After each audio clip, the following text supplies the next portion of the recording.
Mbak mau tanya, seperti saya selesai haid pasti keluar keputihan, kental, berlendir bening. Pas sholat keputihan itu keluar. Apakah membatalkan sholat?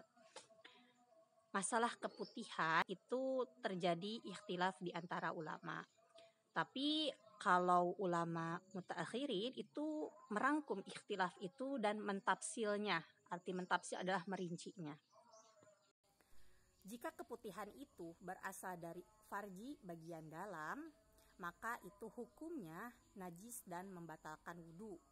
Nah, cirinya adalah warnanya putih, teksturnya kental. Nah, maka ini najis dan membatalkan wudhu.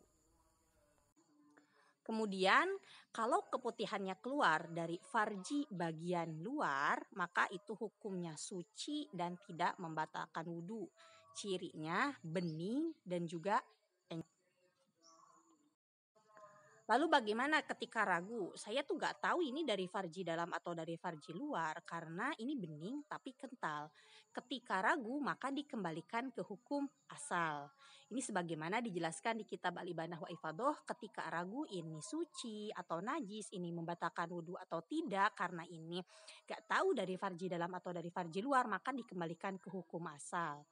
Yakni bahwa cairan tubuh itu suci selama belum terbukti dari farji dalam, dari bagian dalam tubuh.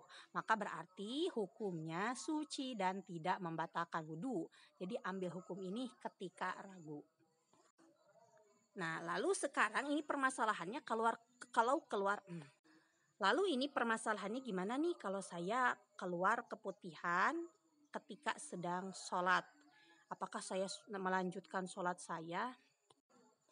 Kemudian permasalahan selanjutnya ketika seorang wanita lagi sholat nih ragu, terasa keluar cairan tapi gak tahu ini tuh yang cairan yang keluar itu apakah air sisa tadi cebok ataukah ini adalah keputihannya yang jenis yang najis membatalkan wudhu, ataukah ini pipis atau darah atau yang lainnya.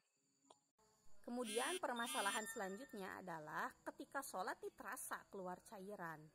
Cuma terasa aja kan, kita gak bisa lihat, jadi kita gak bisa yakin itu tuh yang keluar tuh cairan apa. Entah itu air sisa cebok, entah itu adalah keputihan yang jenis yang najis, entah itu keputihan jenis yang suci gitu ya, ataukah entah itu darah, entah itu adalah pipis. Nah, ketika ragu ini yang keluar adalah sesuatu yang membatalkan sholat atau tidak, maka lanjutkan sholat. Karena sholat baru batal ketika memang yakin ada hal yang membatalkan sholat. Ketika ragu ya tidak batal, maka lanjutkan sholat sampai selesai.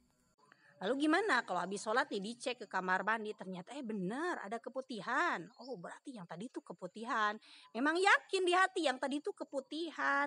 Oh, berarti ini keluar tadi pas sholat nih. Cuma nih keputihannya kental tapi warnanya bening. Kalau kental bening ini dari farji dalam atau dari farji luar ya.